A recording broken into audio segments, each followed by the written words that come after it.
nana ye almamini jama soro salira na donna kafaruka ni kabila ye almami soro ube bada ye almami soro aw ba ke cogodi ni kabila koni ye almami soro kabila ye almami soro kawto salila o kabila ma almami soro kawto salila o ni almami koni ye kabila ka ube kabila kede parce que kabila koro ye de almami be sujudu fulain kede sana ka salamu de bula e masibugu tese ka wuli ko min bila ko iba sara ni alimami masalamu bila alimami tugu nyonya juru de be eka cogo bebe qabla ka alimami no fe ni alimami ko ni qabla ke be qabla ke no fere wala na ye salamu bila e be wuli hakimi ntorila iba sara o bada yoro faranfansha be odela na ya soro bada ya almami soro arakan minna aye e masibugu soro salila bada bika meni almami be bada inke wakati mi ete bada ka wakati parce que bada koro yede salamu bilalem ko fe almami salamu bilalem ko fe abe bada ke e masibugu fana ka salli madafa ete se ka salamu bila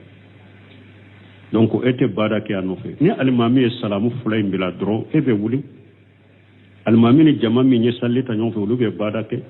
bon na ya soro bada inya almami soro keto salli la bada imbe e fanaka me e fanaka salamu kofere be bada ke misali la almami e ya soro arakan kelen de taraka eda me almami ka arakan fulana anyina na ko de ke sujudu sabai almami ye sujudu do fara sujudu fulay nka bada baka ni yorola donc bada be e fanaka ni bada nyal mami soro rakam fulana indela e fana donna ka faraka rakam fulana indela rakam fulana inka sujudu de fulade do ale nyina naka ke sabai bada yal mami soro bada e fana soro donc ni al mami e salamu bila abaka bada sujudu fulake me ka salli madafa ete se ka salamu bila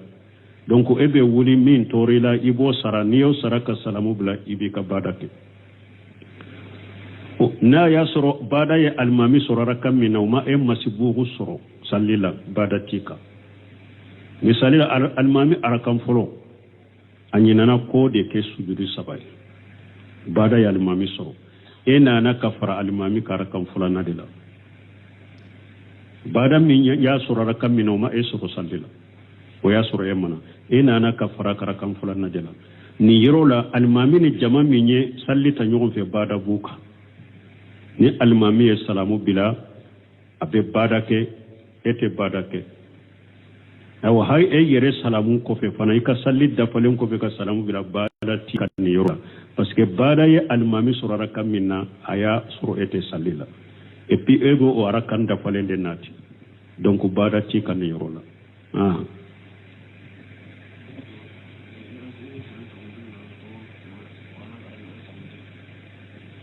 bo ko hada maden dalen be se ka qur'ana kala aw ibe se ka qur'ana kala la hala bela ciden tumbe annongoma amba shetuka abe qur'ana kala wala ibe qur'ana kala ni janaba ko ni tila hada maden be se ka qur'ana kala la hala bela idalen be se ka kala isigilen be se ka kala me anyuma adabu kono ika sigi kinyesi koroma ni be qur'ana kala o de kanyi sino ya kala chogo ni janaba ko ni tila basitala Waalaikum salam.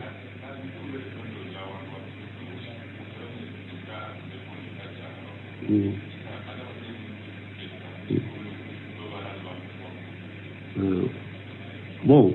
koni latige munun be lahul mafuju la koni mbeta janna ba mbeta rijanna. Bon, koni hada madenye ko jugu ke eko ko ala de ko jugu nke ube ede yake.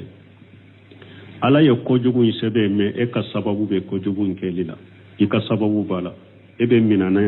parce que o ma tasawuna illa ya sa Allah rabbul alamin aw hada madente sika foy kanu foni ala ya kanu ala ye fembe latige de me ala ye hada maden fana da ka hakili kila ka suwa kila e yere be nyumani fendo ni ye mi sirata ala fana iba sura yore latige abo no yaye wa hadainahu najdain ala ko imma shakira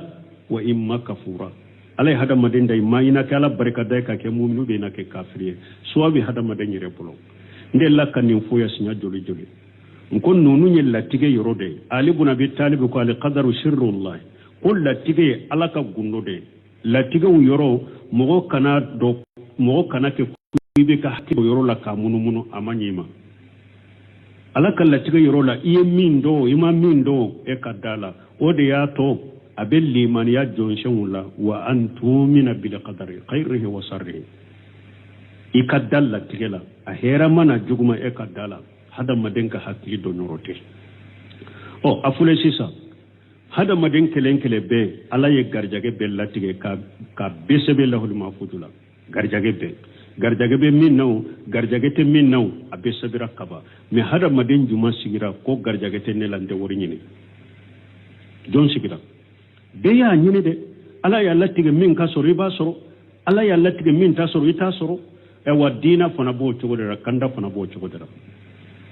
ala ye min sabe kunango ya de sabera ka o ewa ube kanda de sabera ka kunna de etodo nyimbe eka ebe bara de ki jijan kanda be soro chogomi de eki jija de be kanda soro chogomi ni jija ni kanda soro le ni ala ya latige kanda mo do ya be kanda kata osira de ma odi ato dondola kide sallallahu alaihi wasallam ko hada made be ala sigi yorodo daye jannaba kono ka sigi yorodo daye arjanna kono sebo ko fala ne takillu uko cide na nu odan ala ya latige mo kelen ka jannaba sodo latige karjanna sodo latige olante bara bila siya kele ala ye min latige yoro mina taya ako imalu kullu muyassaru bima khuliqa lahu ako ayide akana bara bila de au ka bara de ke mo kelen ala yidda yoro min doni kama abode bara no ye ni ala idari janna de kamar janna bara de be noye ni ala idda jahannaba ka jahannaba bara de be noye mete bara bilade aw be bara kede imanu ambe bara kede donc ni mo min fili la fana ala mi fili yere de yere fili ala te jala ala de be dan fu nyinen kale de ye beda ale de taye be ale de be nyinen ka mun na yen fo mun na yen ke mais ala te nyinen ka ala te nyinen ka la yusara mogote ala nyinin kam mun nayen nin fata ni mo chata ni danfense ale de taya ka danfembe anyo de fanko hadisa don nana ni ala ye tinya bejani ala batola mu'mini kafiri munafiqi ni ala ya bejani tasuma kuna ma mo sitonyo ni e yere yi ka saga min maraw ni ya kantige ka jani ya tonyo e ma saga inda yere ala de ya do ka marala donc ara de taya ka danfembe na ye danfin be jani yera ma mo sitonyo atade ye ale de taye cogo min kada ya ba to cogo de la jalagi tala den ko katilenya kama atoke ni mo min ye nyuman kelenke abasara tanye kata ke no wolon fura ni ye juguma min ke abisara juguma nyona da te foy faraka ni nya katilenya de na ka fonan shari'a wala ala te jalagi de la tige be sabera yahdi man yasaw dillu man yasaw ala be mo kanda min kanda ya jia be mo fili min fili la ya jia me mo te dele dan huja kenen ni ebe barade ke wa nuqallibu afiratahum wa absarahum kama lam yu'minu bi awwala marra ala kunni alabu awa ukaddu sukunya le manun nyaw tumami kanda nanu masnya fulmi no mamina ne fana bu bisunya le te kanda ye falamma ja'u ajaqa allah qulubahum tumamu jengena kabo chiyama ne fana bu bisunya jenge donc hadama de ni ala ye min do ila abide me odela ni cesiri dina nyanyinina kanda nyanyinina ala bo no yeye ni yere yibila filibantia sirade ka fana o de ben no yere be to filibantia ka ibi yere jijade ko bel latige be ala de bolode me hadama de yomale kama do ni janina jannabo ima jannaba de undo nyere nu be do jannaba kono ube munfu law kunna nasma aw na aqil ma kunna fi ashabi shayr jahannaba dew nyere don to be ninde fo antum be jiya kono law kunna nasma aw na aqilu ni antum ye jiya kono nan tun ye tinya me ka barake nay nan tun ye tinya famu kamina ka barake nay antum tero jahannaba kono uyere de ben ninfo alam yatukum an-nazir qalu bala kharijana an-nazir jahannaba malikaw ba fu ma don to jahannaba kono ya la bagabal kalaw mana umawa ba fu bagabal kalaw nanama nanyu galon tiga yade wala hujan ujurate mo sibolo ala ko ale ala ye ci de unci pour ka hujanu ujura de tike ka bo hada mo dum bolo lakhara ala ye qur'ana jigi ka prepare la tigeli ke pour ka huja de tike ka bo dam fe mo lakhara ni mo makanda kana mo jalage de ni mi soro lakhara yere de jalage ala te ha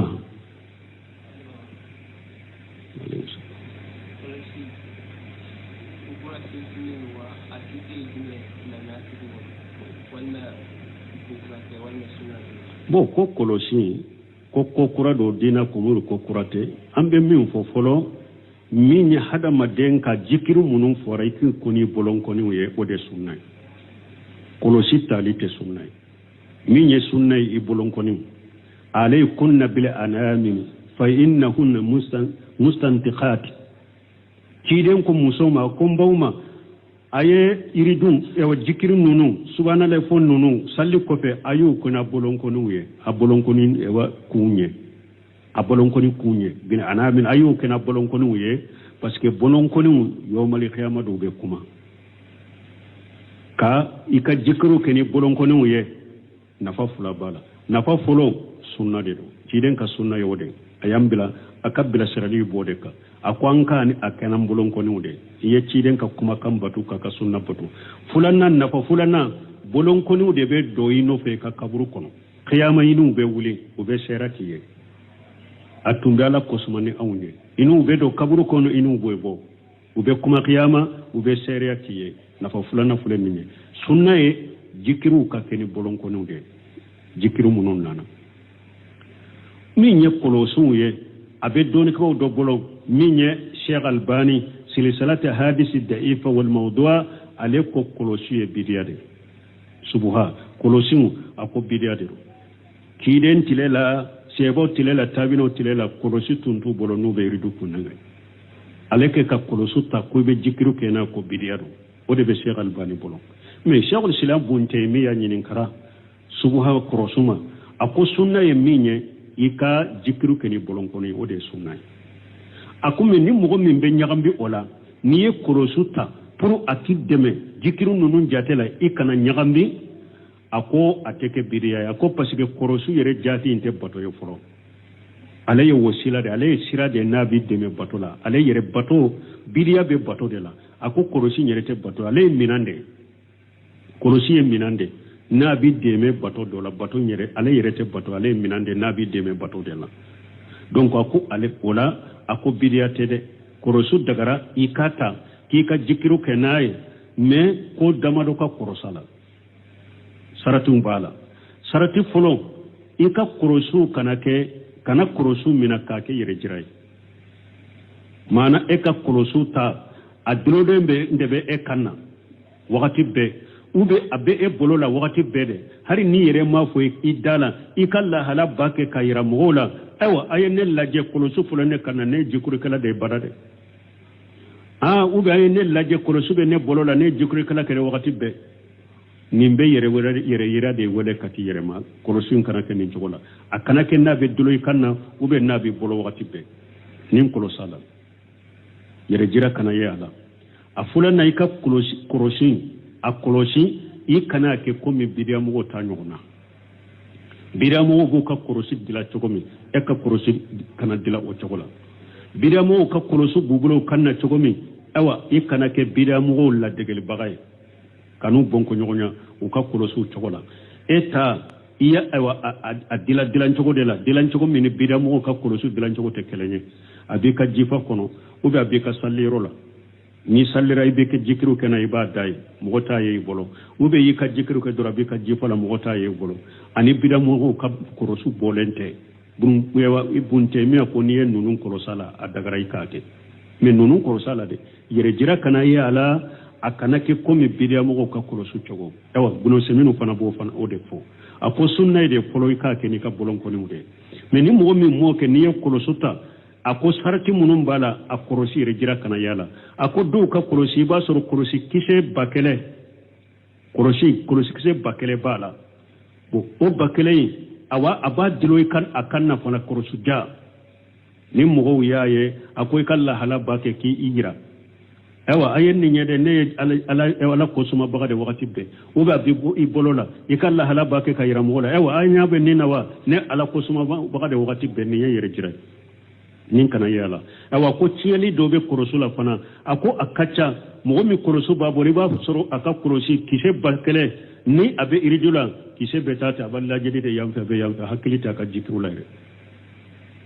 korosu kise ube yelema me nya beta kini abeta numa abeta kofe abeta nyefe e yere bado nin dusukun ni bolobe korosu kise mi yelemo to nyofe dusukun ni ewa bolote korosu kise yelema te nyofe akun ni be hada korosu be mo sugula akun ka chaya fana ni ba keni bolon kono ye i hakili be ka jikrula na ba ke ka keni bolon kono hakili be ka jikrula me na ba ke ka keni korosu kise be yelema kata ba sora le ka hakilite ako nin cinyali be kolosu tala ako asabana ika kolosu kana ke komi bidiamo ka kolosu togo siramin be bidiamo bolo ka kolosu dilon togo na o kanna anu wa kolosu kise togo ika kolosu kana ke ika subha kana ke ako janko minan kuramin fana fule kana sisa no ba ke bolon koreda ko kata mutasbih lezina daima yere koy kana tasbihu kenai min bolonan ko nendo numero bala ibe se ka jiya ka jate wore ukala me anyuma jikiru kana kene nonunye ika jikiru kene ka bolon kono ye nonunye ko kura de dina kono donc ambe min fo kolo sikola wo yenninde Cheikh Albani ko ne bake bidiyade me Cheikh Sila bonte mi anuno ani ewa minye ewa bunu shemina le lejina daim ulo ba fo sunna yere ka kene bolon kono ye me ni mo minye kolo suta anye sarate munun fo o saratun iya kolo sikabo oma basi tala ka yrudu kenai bidiyate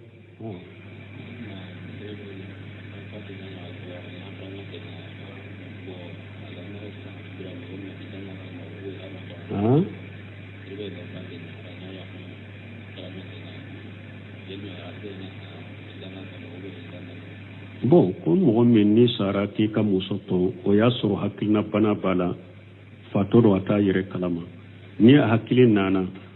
hari idatte minon ko fa be idake wa idatala hari muso hakili kana ciya anyen nin fo ya sinya doli an ko ne hada maden sara ube ni ye muso bila muso ka idda bata bilali fora domide muso ka ewa fatuli idda bata fatuli kera domide kibariya sera muso ma domi wote misali ra mogo dobe tungala a fatura kalo saba akibariya mana ka muso ma kalo saba dafalende kibariya nana muso ma ko ice fatura de me keyin fatulu ni sisance kalo saba de do yado fatuli date kalo na ni tiletanyewa tile saba ewa kalo saba bora kai dala kai datora kalo kele ani tileta abode sigi uko ece fatura me ice fatura an bolo domi ani sisance a kalo nani ani tile muga de fulani idaba kawa idataka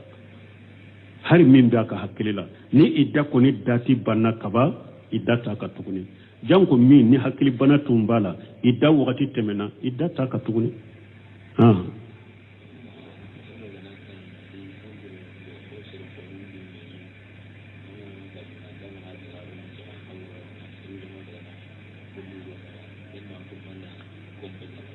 kasoro amben min fonninye idda ko fule hakili cinya ko tola doni ko bawo ya yira hadin musom min ni fato de do ube demisen fitini misali la demisen fitini do amma balu ya yere a furu sirila na a ce fatura idda baka aka wole jude ba koloshi fe munu haramu yara boro hakili cinya te idda balide ni muso e fato e na ce fatura aka wole jude bu jantwala muso iddato akan ka yere koroshi mununa aka wole jude be ujanto ala ka koroshi ka boma wodi yato ko har demisen fitini na ma balgoya a furu sirila ce fatura kasura ma dona idabaka donc nin ka famu haklina kote idakola har fato be idake aka wole jude bu janto ala eko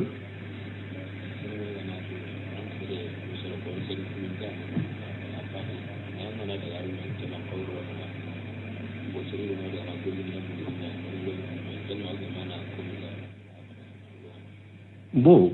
ko ewa mogodo e kam mogoye mogodo nende do ni e taara bila jama kaburu so la mɔgɔw kana taa wɔɔbɛ a bɛ daga i ka kogo kala haram a tɛ daga i ka kogo kala ni kogo in kɛra la kojugu bɛ na kɛ min ka jugu ko ka taa a wɔgɔbɛ ni kogo kɛra la kaburu cɛ la a mɛn o mɛn mɔgɔw b'a jate minɛ k'a fɔ n'i y'a ye ni su b'a dama kogo b'ale ka kaburu la i b'a sɔrɔ maa sugu dɔ de don u b'a bato a bɛ kɛ bɔli a laban a bɛ kɛ bɔli a bɛ bato ciden ɲan bali naha rasulullah sallallahu alaihi wasallam an yujassasa al-qabr wa an yubna alayhi wa an yuktaba alayhi ciden ɲan bali ko kaburu sima kana kɛ kaburu la kogo kana jɔ kaburu la sebele kana kɛ kaburu la hari su plaki kana su tɔgɔ saba la i bɛ taamansen min kɛ kaburu la i b'i ka su kaburu dɔn i b'o kɛ mais ka hari su tɔgɔ sɛbɛ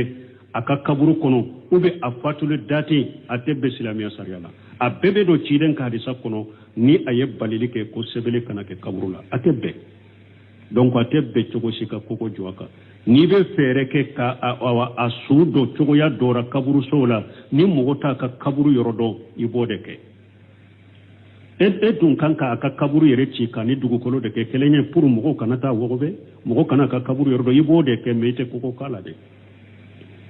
Ali ibn Abi Talib ka kaburu tuma mu y'a dɔn u tun b'a su dɔn a bɛna tariku la u ye kaburu joli de sɛ k'u bila sufɛla la kana dɔn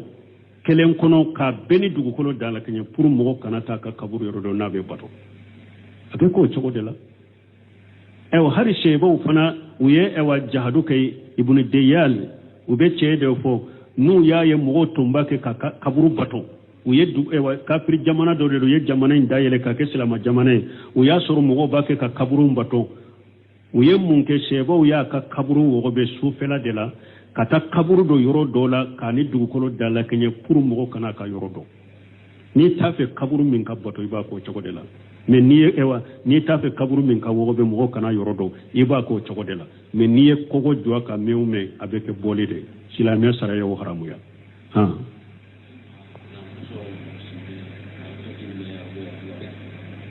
bon ko min ye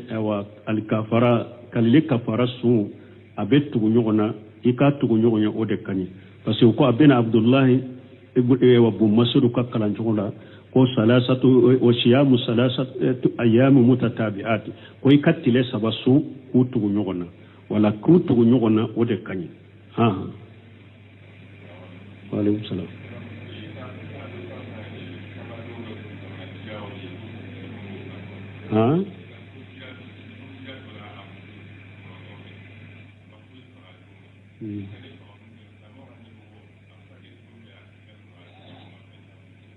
bon ko an ko cire tun bɛ don a ka muso ka tɛ foyi sɔrɔ ko silamɛw ɲɛma bɛ se ka kɛ cogo di i tɛ fɛn sɔrɔ ciden yɛrɛ de y'o suganti a ka diɲɛ banni kosɔn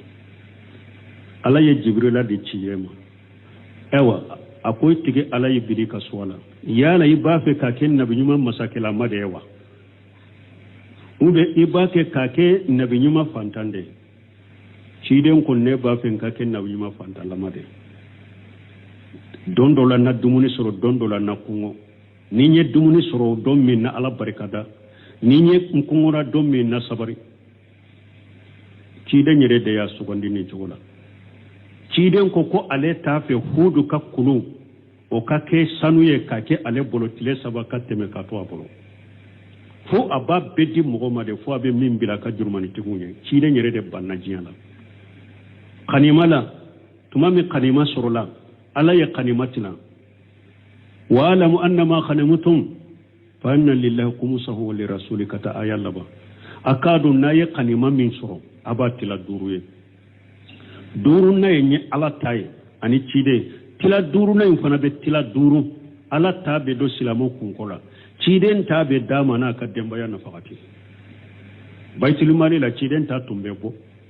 a ka san mumɛ musaka n'a balo a dépassé a bɛɛ tun bɛ bɔ kanima la ka d'a ma mais ciden yɛrɛ ka fondansiriya kosɔn a b'a bɛɛ di mɔgɔw ma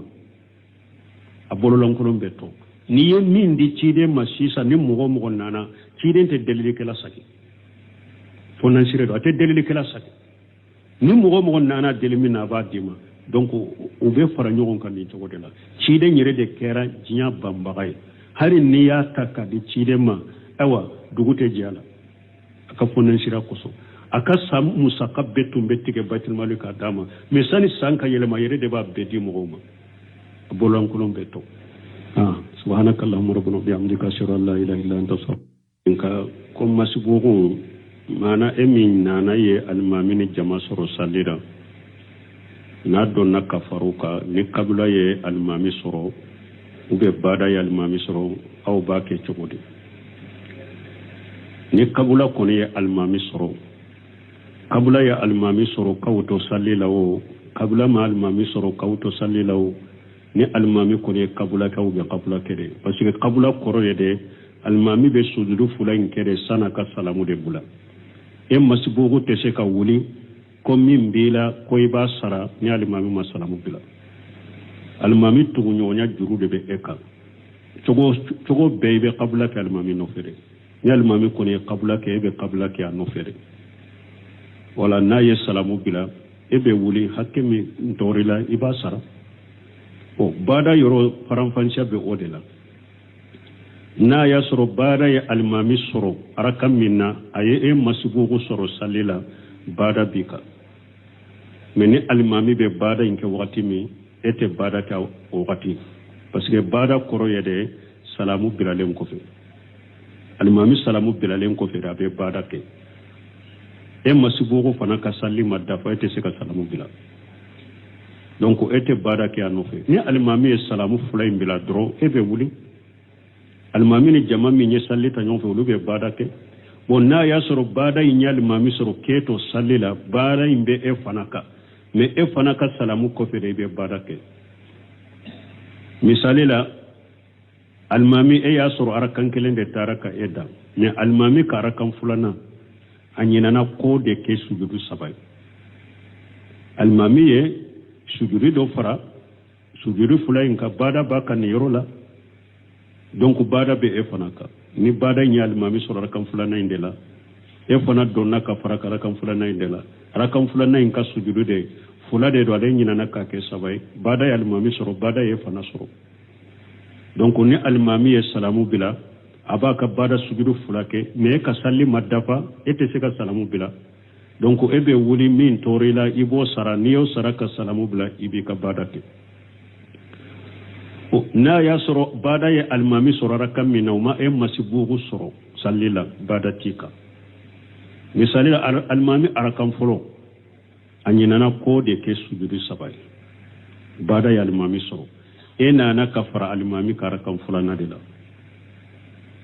bada min ya soro rakam minawma soro sallila o ya soro mana nana kafara karakam fulana de la ni yirola almami ni jama minye sallita nyogon fe bada buka ni almami salamu bila abe bada ke ete bada ke awa hay yere salamu ko fe fana ka salli da falen ko fe ka salamu bila bada ti kan yorola parce que bada ye almami surara kamina aya suru ete sallila et puis ego o arakan da falen de nati donc bada ti kan yorola